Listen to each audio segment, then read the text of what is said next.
I'm going to create my ultimate cardio program for 2025, and I challenge you to follow along with me and build yours with me. Common challenges with creating a cardio routine could be lack of motivation, time constraints, not knowing where to start, or just not even knowing why cardio is a good idea. We are going to use a simple step-by-step framework called the FIT formula, which stands for frequency, intensity, time, and type. Using this framework makes building any exercise routine simple and easy to take action on. The recommended guidelines for cardio training as of right now are 300 minutes of moderate intensity or 150 minutes of vigorous intensity per week, or a combination of the two. Let's start with the first letter in the FIT formula to build our 2025 cardio program. F is for frequency. Frequency is the number of times you do cardio in a week. The number of times you do cardio depends on your lifting routine, lifestyle, and ability to recover. The number of times you do cardio will be lower if your sessions are longer and higher if your sessions are shorter. For example, you could do 15 10-minute sessions per week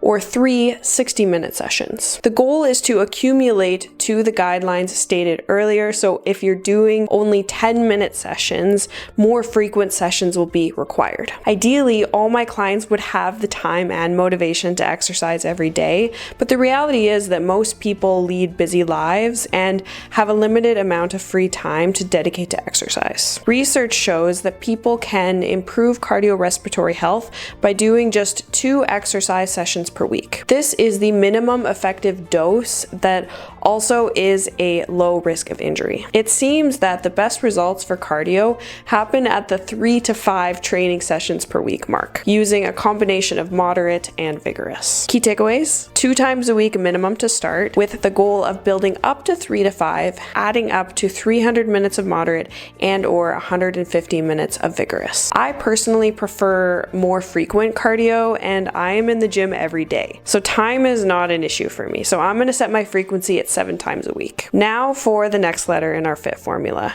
I for intensity. Intensity refers to how hard we are working. Training intensity is important because it affects us physiologically, so body, and psychologically, so mind. For example, if the workout is too difficult, we may be unable to physically complete it, and that will hinder our excitement and motivation. So then we are less likely to be consistent because we don't enjoy it. In the opposite direction, if the intensity is too low, we will be bored and see minimal to no results. So there are 2 ways we can measure intensity: heart rate, which is body, and perceived exertion, which is mind. There is a third way, which is oxygen uptake, but most of us cannot monitor oxygen uptake during our session because it is only available to athletes with laboratory testing access. Heart rate is easy to track because most of us have wearable smartwatches or fitness trackers either on our wrist or around our rib cage. Heart rate max can be found using the equation 220 minus your age. This 220 minus your age equation is a good guess,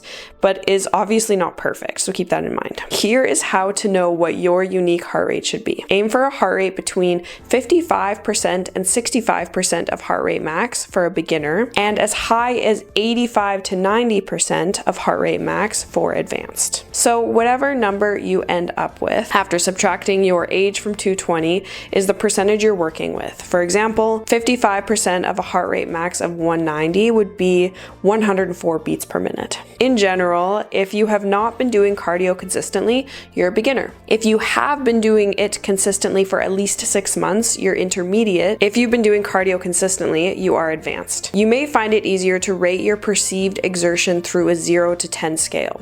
Using 0 to 10, 2 to 4 is considered light, 4 to 6 is considered moderate, and 6 to 8 is considered vigorous. So which method of measuring intensity is best?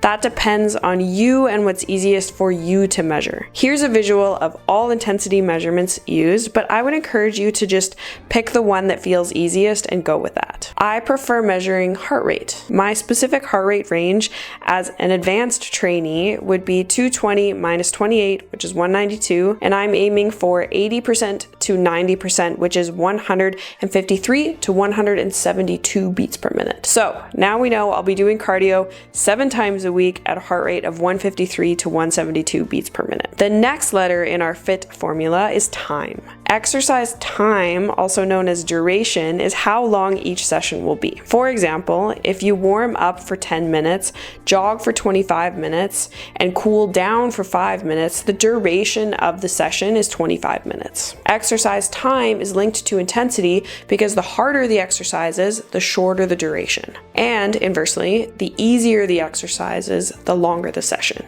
Research shows that health improves with approximately 20 to 30 minutes of exercise in the target heart rate zone, which we learned is 55 to 90%, with the lower range for beginners and the higher range for more experienced. To determine duration, pick your fitness level and begin where you are at, with gradual increases. Beginners are safe to start with the recommended of 20 to 30 minutes. Beware that as exercise duration increases, so does the risk of injury.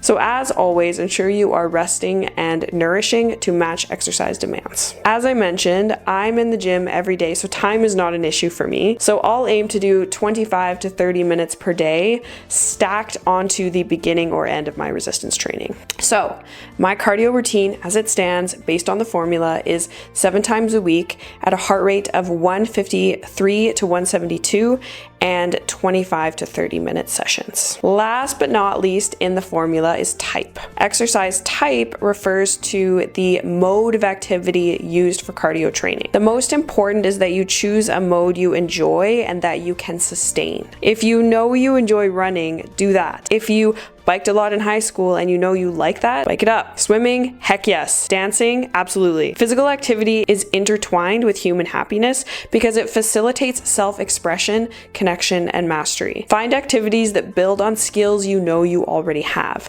Then you'll have fun and feel successful. Different types of equipment have different levels of difficulty factors like skill, coordination, caloric expenditure, and training modes. Activities that are continuous in nature are walking, swimming, running, stepping, cycling, and skating. Indoor machines include treadmill, stair climbers, row machine, and cross trainers. And using equipment can allow a gradual build to steady state and stay there before cooling down activities such as tennis, squash, basketball, skiing, interval workouts, and swimming, which require greater levels of skill and coordination. I am doing 7 times a week at a heart rate of 153 to 172 at 25 to 30 minute sessions, and I tend to get injured doing high impact forms of cardio. So I'm going to choose a low impact cardio.